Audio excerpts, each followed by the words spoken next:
All right, mobility transport.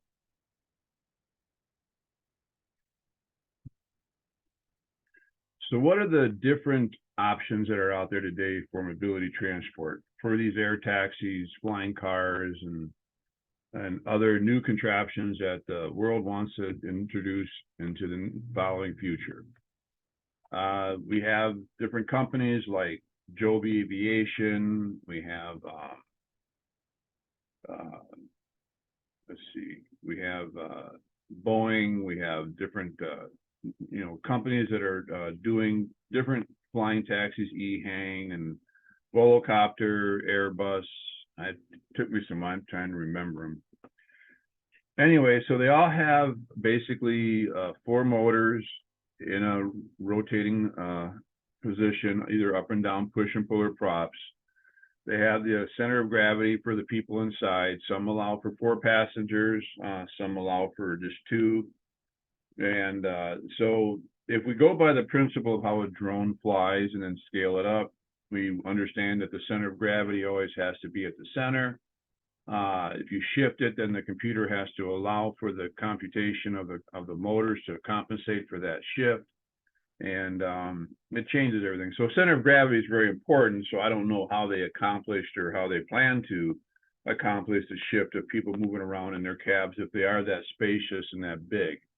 Maybe they overcome that, kind of like a Volocopter, like a like the Osprey copter with the overhead wings, propellers, but then again it goes back to a positional plane when it's flying. So a plane doesn't have to worry so much about the center of gravity because the center of gravity is greater, and that's why the size of it makes it different. That's why when you have the 2-seater in a Cub versus a 747, the center of gravity is wider and bigger and allow for fluctuation in the engines to fly. And then the pilot has the computers that compensate for the thrust and the amount of airflow that goes through the engines to balance the plane back and forth all the time. Anyway, so we're trying to do all this in a small package for these flying taxis. Well, we got that covered. And then we talk about how are we going to land them? How are we going to take them off?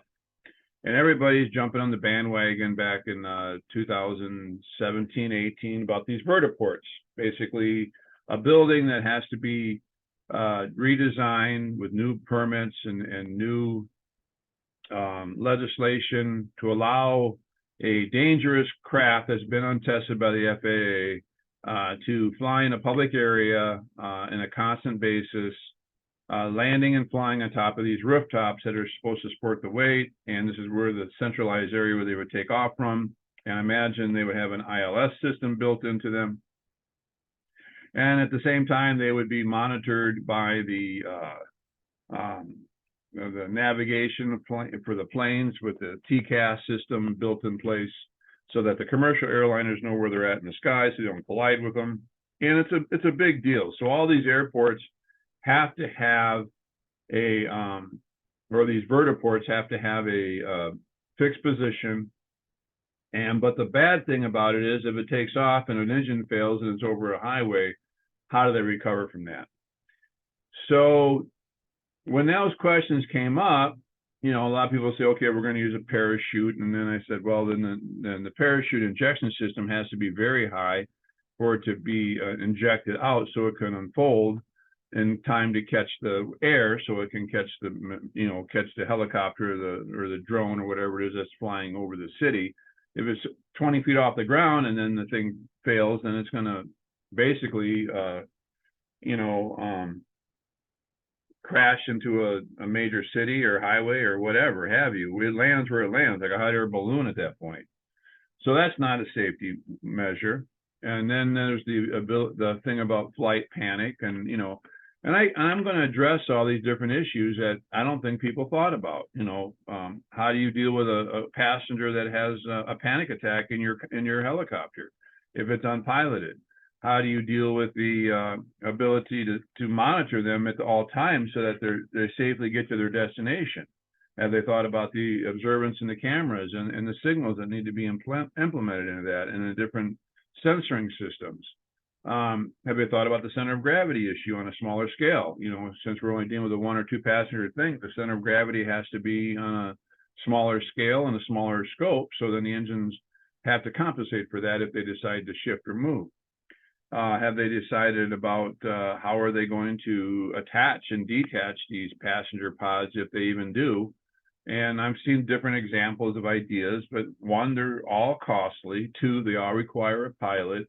And 3, they're all over urban areas that can be dangerous if failure happens, and failures do happen. Ask Elon Musk, we don't believe that.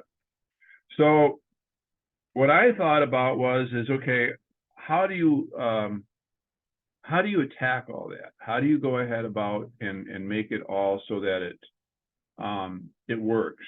Well, I came up with the idea of using assisted motor assisting devices that would help cut the lift off the engines by using either hot air balloons or hydrogen filled balloons or something with a lighter than air gas that would be safe, that wouldn't ignite to oxygen, and that would help assist the engines.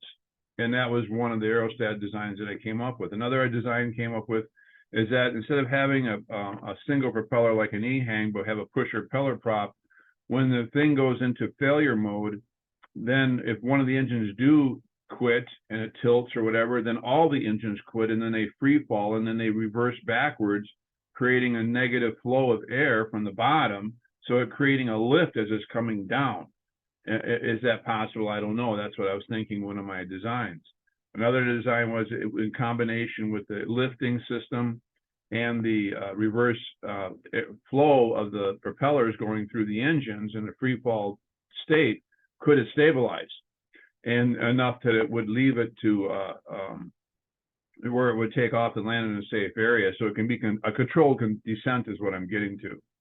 Another thing I came up with is, instead of using a vertiport, which is expensive, needs legislation, needs grants, needs new buildings, what if we designated an area or a pad that the FAA would approve of in a certain area that can be brought into like a parking lot or a church lot?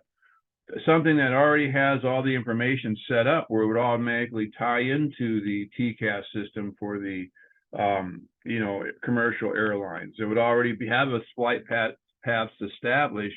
It would be on the ground. So if there was a failure, it wouldn't be a failure coming from a skyscraper type deal where the thing needed to land and it didn't catch the air high enough like an aircraft carrier and it ran to the side of the building, but it would be on the ground when it took off. It'd be on the ground when it would land, and it would be a designated area that the public can get to in a safe way. And we would keep it, and we would keep control over it by making these mobility launching stations in areas that wouldn't be overpopulated areas like traffic in the flight pattern.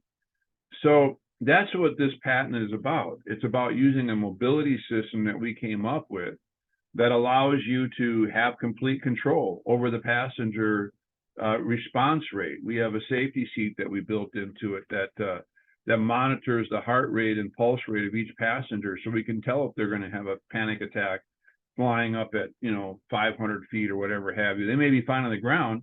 We also have a weight censoring seat built in so that we don't overload our machines if we decide to fly them unmanned, which is our plan is. And we're not using computers, we're using navigators. There's a plan to put the navigators out of business. We want to use them like they fly those drones in the military.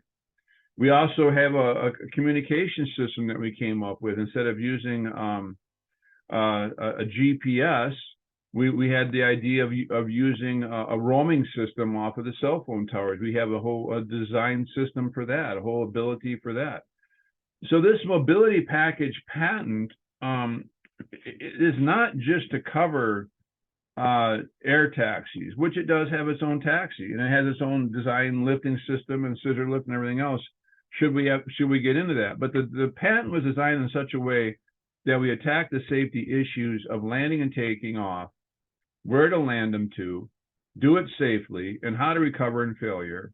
At the same time, keep the passenger's safety intact at all time and in mind, and make it convenient at the same time for them. So that's what we introduced here. And so in our air mobility system, not going to be perfect for every design out there, Sometimes a company may have to design around our mobility system should it get passed, should it go into legislation, and should it get accepted in the cities and things like that.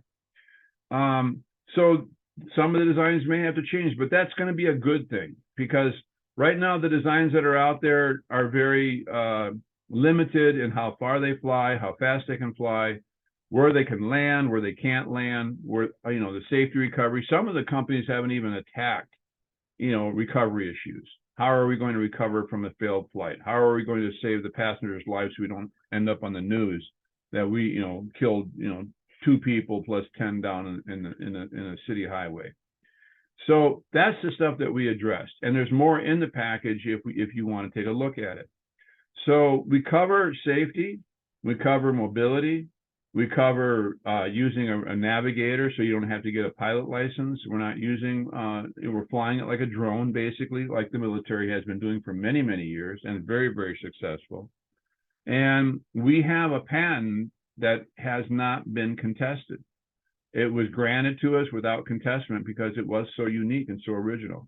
So what I would like to do is show you what we have, present to you what we have. We're not going to manufacture. We're not going to be designing it any more than what we have. What we have is what we have, and we feel it's good enough. And if we need to make improvements on it, we can. And if the company who buys it from us wants us to work for them to make the improvements, we can. But we want to work out a licensing agreement where somebody can either buy it exclusively or buy it outright, or we hope one day to see all of our mobility stations, you know, near docks, near churches, near commercial parking lots. You know, it's all designed to be mobile. It's all designed to come in semis. It's all designed to be unpacked, and it's all designed to be picked up. So there's more to it that we have. We even designed our own ILS guiding system in our design. I mean, we're not licensed commercial pilots.